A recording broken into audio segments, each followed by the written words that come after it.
Philadelphia Eagles, man, they screwed that up. This is interesting to see. A daily sports podcast, news, narratives, takes, and gambling. College football yesterday. What's up? Snap is good, and it's blocked again. It is picked up by Western Kentucky. Never a sentence you want to hear as a football coach or a fan. It is blocked again. Oh, man. Bowl season still happening, and the Philadelphia Eagles screwed up late. They just got Matt Patricia as their defensive coordinator. And he probably gives up a 90-plus yard touchdown drive to lose the game to Seattle. The Detroit Lions could have clinched a playoff spot with that. Seattle stays alive. They do not control there's a weird tie situation between the Vikings and the Lions and the Seahawks. They could all wind up 10-7, which would be weird because the Vikings and the Lions played twice, and I think the Vikings have beat the Seahawks. I'm not 100% sure, but the Lions lost to the Seahawks, so who knows?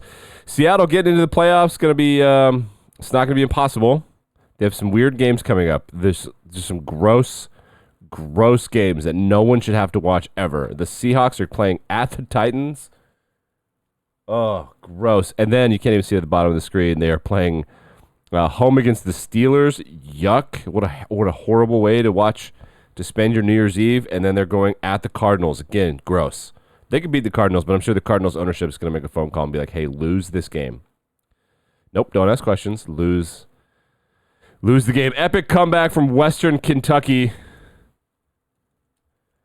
Was it Western Kentucky? I think it was Western Kentucky that came back losing, I believe, 28-0 in the second quarter. They come back and win the ball game 38-35 in overtime, but that is not the most important thing from this game. The most important thing from this game is that ESPN cut from the game so that they could start a pregame show. Monday Night Countdown. It's not loading here for me, which is sad. That makes me sad. It's not loading. I have to show you. But ESPN was literally like, this epic bowl game is not on ESPN 2. We got to do Monday Night Football preview, which is, I guess, whatever. But they made us change the channel. Those a-holes. Those douche canoes. Which is not a bad word. The Los Angeles Lakers won the in-season tournament, and they hung this championship banner next to their world championship banners. And I'll be honest with you, I don't even care about that. The NBA wants them to take this seriously. They're like, hang the banner. And they're like, oh, maybe we'll hang the banner. And the commissioner's like, hang the goddamn banner so that people think this tournament is real. Man, my hair looks great. This is what a hot mess. This is what the peak male form looks like. There ain't a thing you can do about it. The thing you should be offended by is that it's called the in-season tournament. Call it literally anything else. Why not like the Kobe Bryant Bowl or the Kobe Bryant Cup? So you want to do in-season tournaments the way they do in like rugby and soccer and stuff internationally. They don't call it the in-season tournament. It's just a tournament that exists and it's part of the season. It's not in the season. It's part of the season. Like the FA Cup in the Premier League. Why not call it the Kobe Bryant Cup or like the anything cup, not the in-season tournament? If you have to put a hyphen on your championship banner, we shouldn't be taking you seriously. It's a good rule of thumb. Last night in the game, Jason Kelce got in trouble because he has been cheating for a long time, and they've been telling him, stop cheating, stop doing that, stop it. And he just kept doing it, and then they called it last night at a crucial moment. Here's what he does. So watch closely. Watch where the ball is spotted right here. See this hash mark? I don't know what yard line that is, but that's just the hash mark. The ball is right here. There's another hash mark right here. See his feet? You can see it right there. Okay, so right there, and then right there, and there's a hash mark. So the ball is like by this hash mark. Watch, Jason. Oh, it's just closer, and everyone's like, well, that's actually where you need to get to. It's like right where this guy's hand is and this guy's knee is right here. So it was here, and then now he moved it so close. And so like, yep. And you can see the issue. He's trying to get as low as he can, right? He's moving the ball. You can see, well, he's over the ball right now, but his feet need to be back here. Well, he got popped for this shit. And good. Now, that's more like, we work on it constantly. We work on it. Like, I've been cheating. At the owners' meeting that we covered, at the end of the conversation with a second NFL analytics staffer mentioned one last thing. They moved the ball forward. Kelce moves it forward half a yard. They've been doing it the whole time. NFL refs have been made aware of it, and now they're like, stop doing that, and now he's got to stop doing that. It's just a thing that they got to stop doing.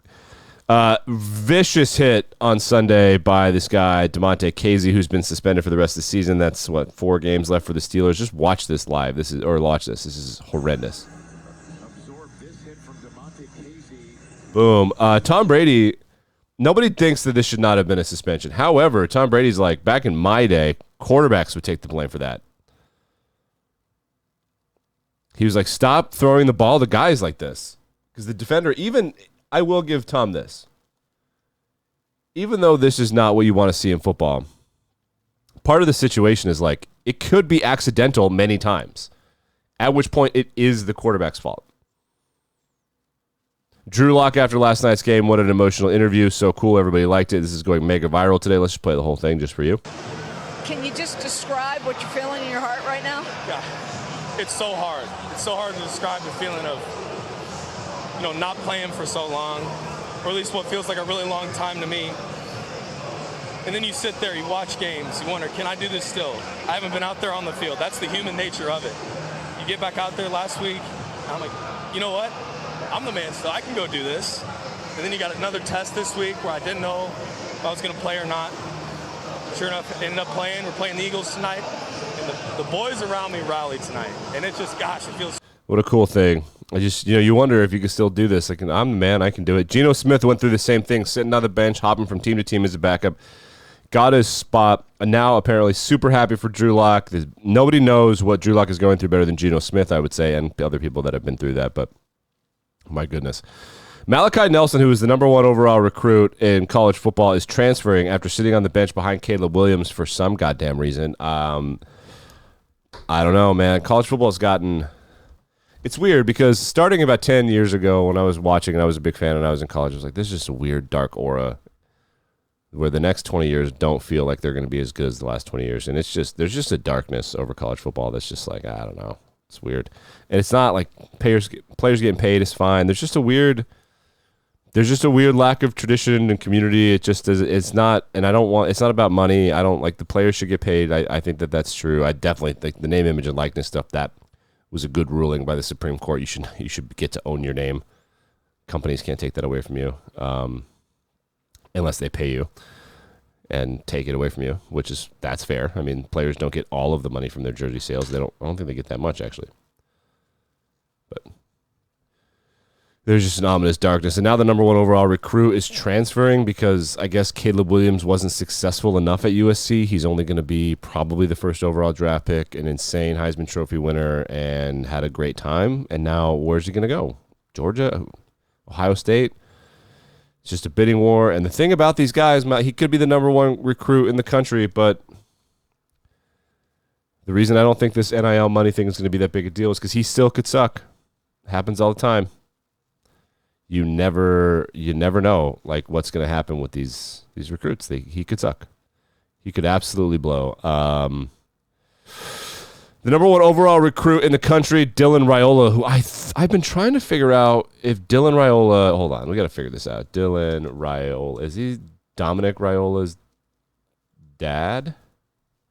Dominic Raiola, All-American lineman, and he played for, I think, the Detroit Lions. Yeah, he was a captain. So his kid, Dylan Raiola, he was a really, really good football player for the Detroit Lions, the center for a long time. There he is. His kid is the number 1 overall recruit in the country, and he flipped from Georgia to Nebraska. Shouts to Matt Rule. Do I think this will matter? No. Maybe, but linemen and receivers win games. You follow this show. Linemen and receivers win games. There are reports that Tommy DeVito's too rich and famous now for North Jersey. Apparently, it cost